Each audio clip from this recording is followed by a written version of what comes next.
Welcome, in front of me is a CUBOT Max 3 and today I'll show you how you can copy contacts from your SIM card to the device. So to get started, you'll want to open up your Contacts application.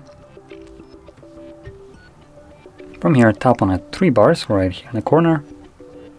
Select Settings, and at the bottom you'll find Import. This will give you an option to import from two different sources. We'll be selecting SIM card, and this will then show you all the contacts that are on the SIM card. Now by default they will all be selected. If you don't want all of the contacts, you can deselect them yourself. And additionally, if you see some contacts that are grayed out and you cannot select them, that's fine. These contacts already exist on your phone and the device is simply stopping you from importing them twice. Anyway, from here you want to select Import at the top, and this will import all the selected contacts and you can now find them in your contacts list. Now with that being said, if you found this very helpful, don't forget to hit like, subscribe, and thanks for watching.